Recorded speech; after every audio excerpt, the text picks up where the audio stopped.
di situ terkait ya beberapa hari lalu lo sempat podcast barang yang kata yang kalau mencurahkan inisiasi lo mengenai kerinduan lo terhadap Mas sendiri seperti apa sih? Ya. Sebenarnya sih aku datang ke tempat Chris tuh sekedar wawancara biasa ya, ngisi podcast, dan banyak pembicaraan itu pun yang sebenarnya bukan membicarakan fast gitu. Tapi di akhir podcast itu si Chris memberikan kesempatan gue untuk berbicara, lu mau minta maaf sama siapa atau ada pesan-pesan yang mau disampaikan. Nah di situ gue berbicara, gue minta maaf terhadap Virus dan keluarganya atas kelakuan gue kemarin, atas ucapan gue kemarin. Terus juga gue minta maaf sama Sony juga dan terima kasih sama mereka yang sudah mengurus Fast dengan baik. Nah di situ karena gue kangen, akhirnya keluarlah air mata gue pada saat itu kan, karena sangat kangen banget. Dan itu benar-benar gak ada settingan ataupun gak ada pansos sama sekali, karena banyak banget komen di Instagram, ada yang baik, ada yang enggak gitu kan, tentang adapun yang membicarakan gue tentang pansos, nggak apa-apa gue terima. Sekarang pun siapapun orang yang mau ngebully gue tampung gitu. Karena apa? Mereka pantas ngebully gue karena gue udah mengeluarkan statement yang jadi bahan bulian mereka, dan statement itu salah sehingga gue bisa masuk dan menjalani hukuman gue kemarin. Itu spontan atau gimana sih Bang? Nah, itu spontan tanpa dikonsep gitu. Kalau ngomongin pasti gue sedih ya, karena gue belum bisa jadi ayah yang baik buat dia. Terus juga gue belum bisa bersama sama dia, gue belum bisa ketemu sama dia gitu kan, karena gue sendiri untuk ketemu jujur malu. Kenapa malu? Karena dengan kelakuan gue kemarin, gue jadi malu untuk ketemu dia, dan ada timbul sebuah ketakutan dari gue apakah dia mau ketemu gue apa enggak. Tapi itu wajar, menurut gue wajar. Kenapa? Karena orang kalau udah berbuat salah dengan orang itu kan pasti kita nggak diwajibkan orang itu mau nggak diharuskan orang itu mau nerima gue apa enggak gitu loh. Dan itu wajar banget. Kenapa? Karena yang gue hina itu ataupun yang gue pojokkan pada saat itu adalah ibu dari anak gue gitu. Dengan gue bapaknya, bukan orang lain. Jadi gue takut suatu saat gue diizinkan ketemu, Fasnya nggak mau ketemu sama gue. Tapi gue berpikir positif, dia pasti ketemu sama gue. Dan kalaupun misalnya ada halangan, gue pasti nunggu sampai kapan gue bisa ketemu sama gue. Gue bisa ketemu sama dia. Terus udah berapa lama lu sampai nggak ketemu, dan komunikasi sejauh ini mungkin by phone atau video call atau apa dengan Mas? Kalau untuk by phone ataupun video call udah nggak ya, karena satu sisi gue nggak tahu nomor baru mereka, nomor lama gue juga udah nggak ada, itu udah ganti. Nah jadi komunikasi terakhir aku menyampaikan permintaan maaf dan izin untuk ketemu itu lewat Instagram, lewat DM. Kapan itu? Udah lama sih, waktu pertama aku keluar, terus pas pas ulang tahun pada tanggal 2 April kan, bulan April ya, aku meminta maaf, mengucapkan selamat ulang tahun, sampai minta izin untuk ketemu itu sih. Jawabannya apa? Banyak juga melewati perkembangan dari Fast ini nggak sih? Kan juga udah bisa ngaji, udah pintar banget dia. Pasti, karena gini, perkembangan Mas anak itu kan pada umur 3 tahun sampai 10 tahun menurut saya ya. Karena pada saat itulah anak masih lingkungannya masih di rumah. Begitu nanti ke SMP dia mulai sibuk dengan kegiatannya di luar, apalagi SMA lebih sibuk lagi, kuliah apalagi, ataupun nanti udah menikah ya kita udah lepas gitu dengan anak itu. Nah pada momen-momen itulah gue nggak ada dan nggak hadir bersama dia. Makanya disitu gue nyesel gitu.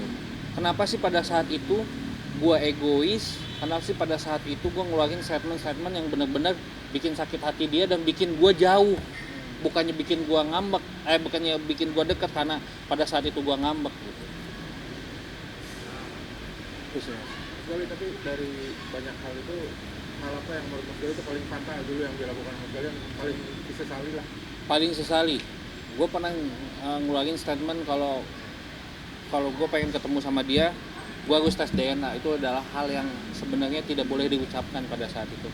Itu adalah bukti kemarahan gue dan keegoisan gue, karena pada saat itu banyak banget persepsi di luaran dan provokasi dari luar sehingga gue mencuat marah. Contoh deh, waktu itu gue kan pengen mediasi sama Virus karena gue pengen membagi hari kan, pembagian hari deh, misalnya gue Sabtu Minggu atau dia Senin sampai Jumat. Tapi pada saat itu emang belum bisa seperti itu karena pas itu sekolah di dekat rumahnya, sedangkan rumah gue jauh gitu.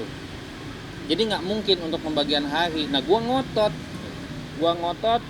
karena pada saat itu juga Virus berbaik hati, sok silahkan mau ke rumah kapan aja, sok datang.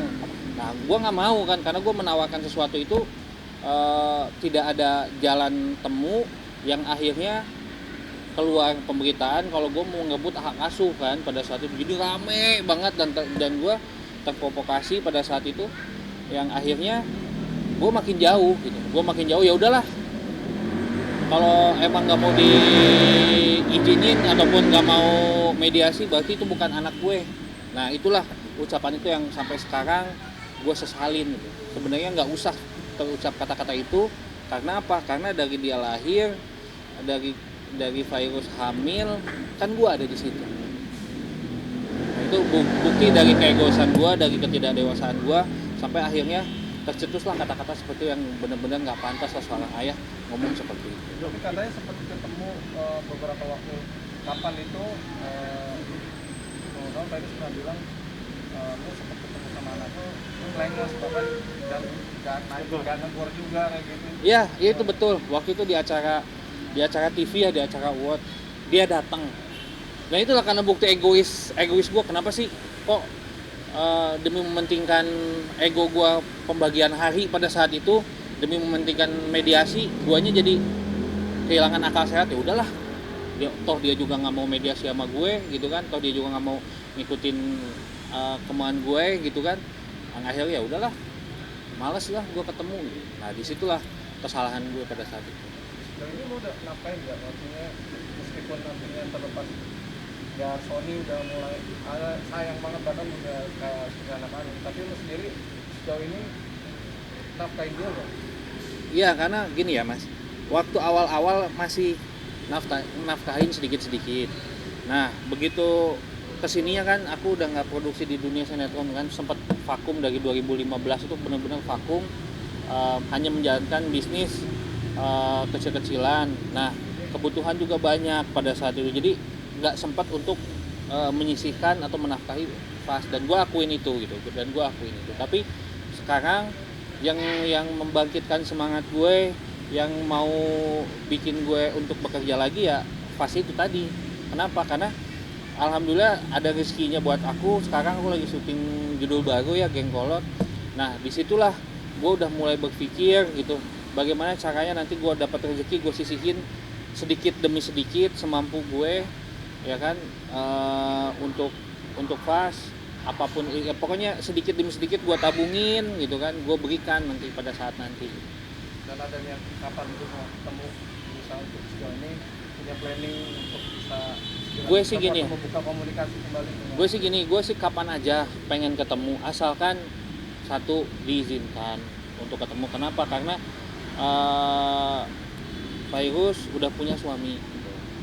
Nah kalau tanpa seizin suami gitu kan, untuk nemuin anak kan nggak mungkin juga. Nah kalau udah Sony udah mengizinkan, terus mereka membalas DM saya atau mengabari lewat siapapun deh, yang penting kabarnya valid, saya pasti datang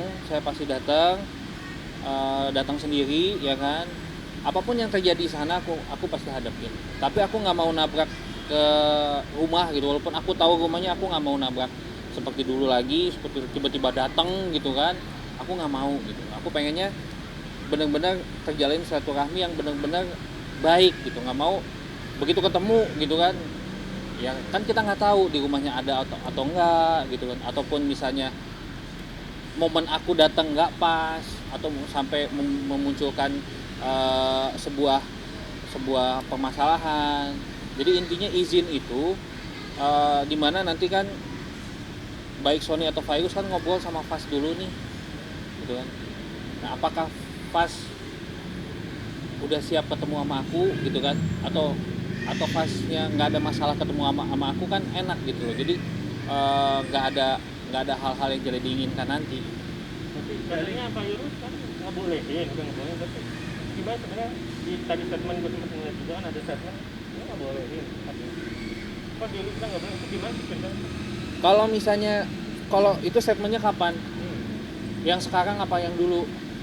Kalau yang sekarang, kalau emang ada statement ngebolehin, ya aku pengen ngelihat secara langsung gitu dia berbicaranya ngebolehin. Ya pasti kalau ngebolehin, ya aku pasti datang. Kalau berita terbarunya dengan statement dia, aku pasti datang. Berarti kan Fas sudah tahu, mereka sudah tahu aku mau datang gitu. Bukannya aku gila disambut ya, tapi aku nggak mau ada konflik lagi setelah ini gitu, karena capek lah berkonflik kayak kemarin gitu kan.